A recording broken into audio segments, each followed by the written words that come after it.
Welcome to the Workbench and welcome to another episode of Wheels Wings TV. With the release of Eduard's new 1/48 scale A6M2 Zero, almost overnight it has become the definitive kit of this aircraft in this scale. But just how does the 25-year-old Hasegawa kit compare? Quick look at the pieces can only tell us so much. It's only by building the kit that we can determine if it is still worthy or if the former hero is now firmly a zero. Let's have a look.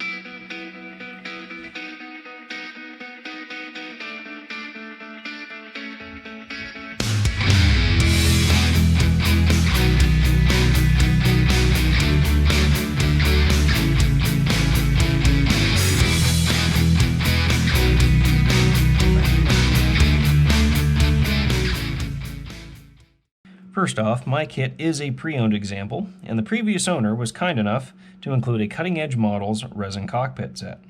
First thing to always do with resin parts is to make sure they are clean, and we will be giving ours a quick bath in some one-eyed, one-horned flying purple paint remover, or the artist formerly known as Super Clean.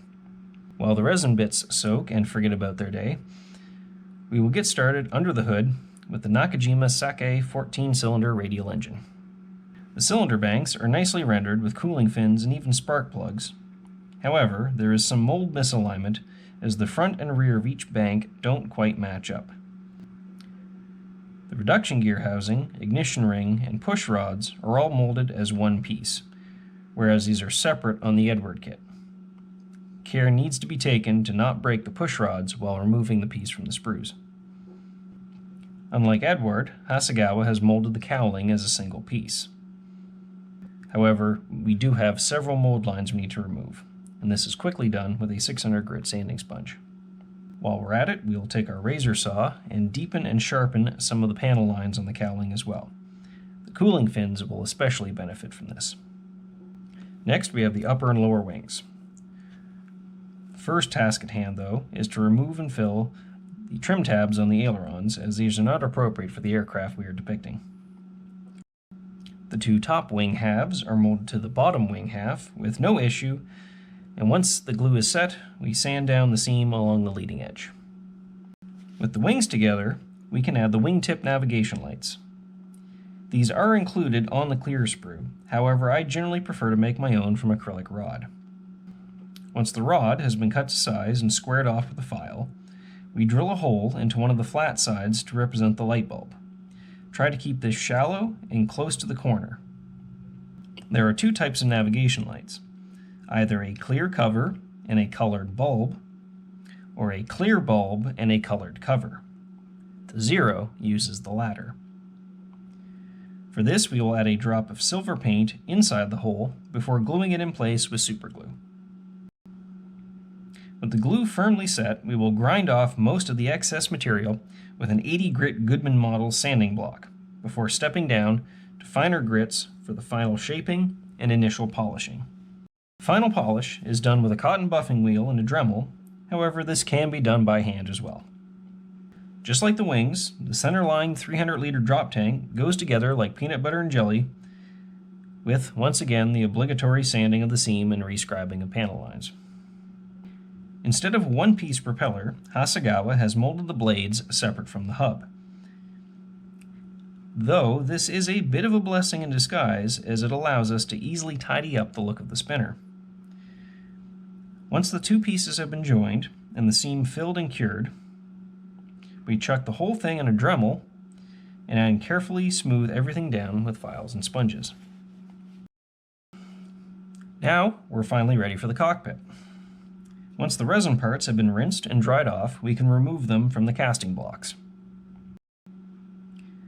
Side by side, it is easy to appreciate the better detail of the resin parts when compared to those from the kit. Injection molding has come a long way in 25 years, and it is not uncommon to have kits with exceptional levels of fine detail rendered in plastic. The kit instrument panel is actually very well rendered with very fine gauge detail. However, I prefer the depth offered by the resin part. So out with a file and off with all of that aforementioned detail. Now, even though the previous owner was kind enough to leave in this nice resin cockpit, They did not endow me with the instructions, and as such, I have glued the cockpit sidewalls too far to the rear, and in the process of removing the port side, I punched a hole clean through the side of the fuselage. So now you get to see how to patch a bloody great hole in the side of your model. The horizontal tailplanes are added while the fuselage is still in two halves, so we can make sure they are 90 degrees to the vertical with the assistance of a small machinist square. Now we're ready to paint the cockpit, first with some black primer, followed by the main color, in this case Mission Models MMP 109 Mitsubishi Interior Green. By the start of 1942, both Mitsubishi and Nakajima were building Zeros, and both companies used their own versions of Interior Green. Mitsubishi's was very close to US Interior Green, whereas Nakajima's color was similar to RAF Interior Gray-Green, although with a warmer yellowish tone. With a very nice picture from the National Museum of the US Air Force as reference, we load up our wet palette with a variety of Vallejo and AK acrylics and pick out all the boxes, knobs, levers, widgets, and gizmos throughout the cockpit. Is this restored museum aircraft accurate and authentic? I can't say with any degree of certainty, but it was one of the better and clearer pictures available that wasn't just of somebody else's model. Once our eyes have uncrossed, we give the cockpit a unifying coat of flat varnish before we join the two fuselage halves and attach the upper nose containing the twin 7.7mm machine guns. The barrels provided in the kit were kinda meh, so they were replaced with some suitable Albion Alloys aluminum tubing. One curiosity with the Hasegawa kit is why they have the oil cooler scoop and the front half of the wheel wells as a separate piece. I would assume this is to provide for differences between the A6M2 and M3 variants, as they share the same wing but have different engine cowlings. Although Hasegawa is praised for boxing many different variants of their subjects, they are reviled for splitting major components into separate pieces to allow for those variants. Anyone who has built their P-40s will be quite familiar with this. Needless to say, the fit of this part was not great. Following that theme, the fit of the lower wing to the fuselage was far from perfect, whereas the wing roots were about as good as you could ask for. Be that as it may, even the best engineered Tamiya kits still require the obligatory sanding of seam lines and retouching of panel lines. Remember that giant hole I chose to make in the side of the fuselage? Well, time to take care of that. The initial filling is done with a blob of Aves Epoxy Sculpt 2-part epoxy putty. This was mashed into place and smoothed out with a wet silicone brush. Some of this was also applied to the lower fuselage to wing join before leaving them alone for 24 hours to fully cure. After some preliminary sanding, I still wasn't quite happy with these areas, so a light application of good old Tamiya white putty was done, and when it was dry, everything was leveled out and sanded smooth. Because the exhaust pipes are little more than blobs of plastic, I elected to drill out the openings in the lower cowling and install 2 lengths of suitably sized styrene tubing. This not only gives depth to the pipes, but gives the impression that they protrude through the cowling and aren't just stuck on. With the last of the fabrication and bodywork done, it's time to get to some painting proper. First off, the fuselage surrounding the front and rear of the cockpit is masked off and painted the same blue-black that we will use later in the cowling with Mission Models MMP 108 Anti-Glare Blue-Black. I found this color to be a bit blue for my taste, so I've mixed mine with black. Once the paint is dry, we can install the windshield and the rear section of the canopy. Although the fit of the windshield is okay, it does have a noticeable gap along the front edge and around the humps over the machine guns. This was managed with some PVA glue, but is far from perfect. The rear canopy, in contrast, was glued in place with no issues. You know what comes next, masking the canopy. Because the lines separating the framing from the glass are so fine on this kit, I'm not able to use my usual stick, cut, and peel approach. Instead, I have to map out the perimeter of each section with thin tape.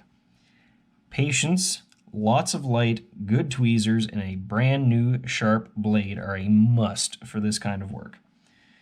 Once the entire canopy looks like a plaid shirt, we cut and remove all of the overlaps on the framing, leaving only the glass masked. After which, we fill between the tape with some liquid mask. As easy as that looks, I would recommend getting a pre-cut mask for this kit if you plan on building one yourself. Next, we paint the navigation lights. Red on the port side and green on the starboard. If you have a hard time remembering which color goes where, left, red, port all have less letters than right, green, and starboard. Although there does seem to be some debate as to whether the Zero had blue or green for the starboard side. We're going with green. You can go with blue if you like. The engine and propeller are painted with Mr. Color GX2 Super Duper Mega Gloss Black for their eventual metallic finish. With a little bit of blue added, this was also used for the landing gear legs and for the canopy framing. The propeller on early Zeros was bare polished metal. So for a super shiny finish on ours, we're going to use AK Extreme Metal Chrome. This is a bit of a delicate paint in my experience, but it does give an incredibly high shine. The engine is painted with all-clad stainless steel, and once dry, is given a wash with Citadel Nuln Oil. Now we can primer up the rest of the model. Once again, I'm using my favorite Vallejo Mecha Primer in black. With some thinner and flow improver added, this stuff lays down to a very smooth, almost glossy finish. It's always best to start with the more recessed areas, such as wheel wells and wing roots, to avoid flooding the more exposed areas later on. With the primer dry, we can start painting proper.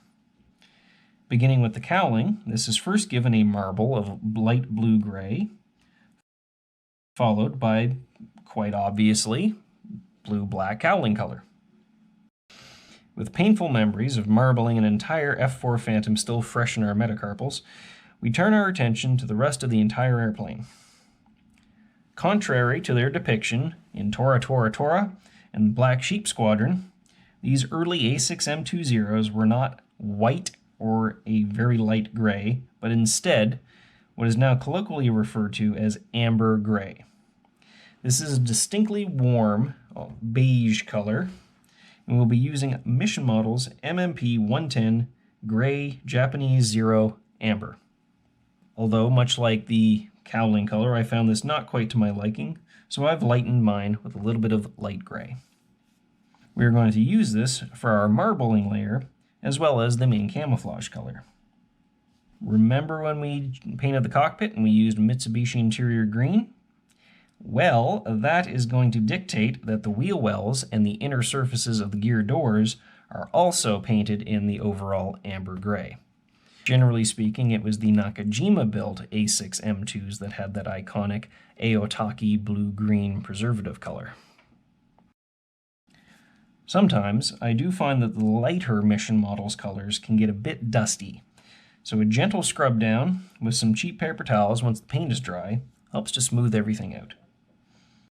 One great thing about Japanese aircraft is that they always have bright and generally simple markings, which makes them perfect for trying your hand at masking and painting insignias instead of relying on the decals. Using the decal sheet as a guide, however, we measure the size of the Hinomarus and using our circle cutter, cut out the shapes from some Tamiya masking sheet.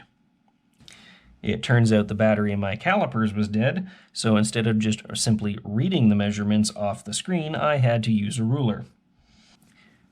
Using the instructions as a guide, and in fact I used the instructions for the Eduard Profi Pack A6M2 Zero, position the masks and generously mask around them to avoid overspray. Once an appropriate shade of red is mixed up using Vallejo acrylics, simply paint on the Hinomarus, being careful not to flood the surface, causing the paint to leak under the tape. Also, always be aware of the direction you are spraying so as not to get overspray on a distant, unmasked area of the model. Once done, remove the masking, making sure to do it in the most satisfying way possible. Now, apparently I didn't get my fill of tedious masking when doing the canopy, and in my haste, forgot to mask the wing walk lines the easy way. Hard way it is. Just like with the canopy, we map out the lines with fine tape, remove the overlaps, and fill in the middle. With our custom red mix still fresh, spray away. Next up are the stripes around the rear fuselage and the vertical tail. Straight lines especially are better off masked and painted than done with a decal. Do your best to get both sides symmetrical, and once the first strip of tape is down, use some additional pieces as spacers so the stripe will have a consistent width all the way along. With our airbrush fresh and clean, we will paint the white stripe on the vertical tail before spraying the blue around the fuselage. With all the markings that we can paint painted, time for a coat of gloss varnish. This gives a wonderful slick surface for our washes and a layer of protection for the paint. Solvaset is a wonderful decal setting solution, but it does not take prisoners. Because we painted on most of the decal sheet, we only have a few decals to deal with. These went down very nicely, however, they are a bit on the thick side. Something still to be expected with Hasegawa kits. While we let our decals and Solvaset get to know each other, we can do our second to last round of detail painting. Although the prop is bare metal, the back sides of the blades were painted so as not to dazzle the pilot. A suitable red-brown Vallejo acrylic was mixed up for the unique Japanese propeller color. The reduction gear housing is painted light gray and the ignition ring silver, while the push rods are left in gloss black. Once dry, this is given a wash of Nuln Oil. With our decals dry and all snuggled down, it's time for the panel wash, which we have mixed up from Starship Filth oil paint. This is applied to every panel line and fastener. For the control surfaces, however, we will use black oil paint. These lines would be actual gaps on the real aircraft, so by using black, we give the impression of depth and deep shadow in contrast to the panel lines where we want a less pronounced appearance. Any hatches or panels that will be open frequently, such as around the engine or the guns, can benefit from black wash as well. Once the oils are sufficiently dry, simply wipe off the excess with a paper towel. Keeping in mind to always wipe in the direction of airflow, so if you do streak, it looks like you meant to. Now to ungloss the model for our final finish.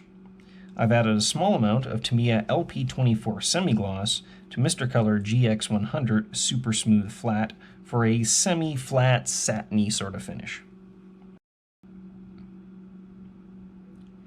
Before attaching the drop tank, we will apply some exhaust staining to the lower fuselage with a very thin black-brown-gray mix, with stronger color closer to the exhaust stubs, feathering it out as it flows rearwards.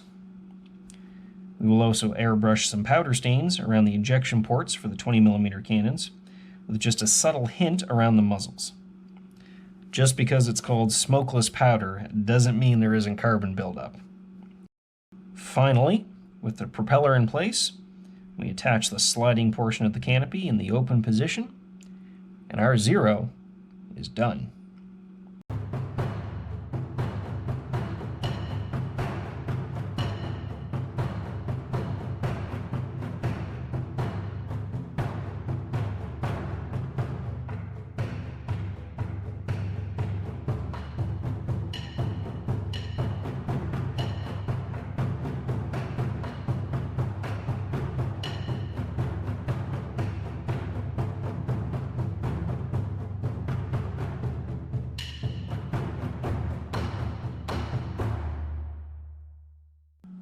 So, what are the final thoughts on Hasegawa's 148 scale A6M2 Zero? At the time of its release, the Tamiya A6M2 was as old as the Hasegawa kit is now, and I would imagine it was as welcomed a replacement as Eduard's new kit is now. That being said, it is a product of the time. It is not unbuildable, but it does suffer from poor fit and engineering in some areas and some simplified details. However, the engine and cowling are quite nice. In short, it was good, but Eduard is better. And once the inexpensive weekend edition versions become available, even cost won't be an advantage to the Hasegawa kit. The real comparisons are going to happen when Eduard does an A6M3 and M5, because they will be going up against Tamiya. If you have it, build it, because, as you've seen, it can still be finished to an acceptable standard. Although it's a Zero, it is no longer the hero. This kit came from my own stash, and if you'd like to see more content like this, make sure to click like and subscribe. Thank you very much, and we'll catch you next time.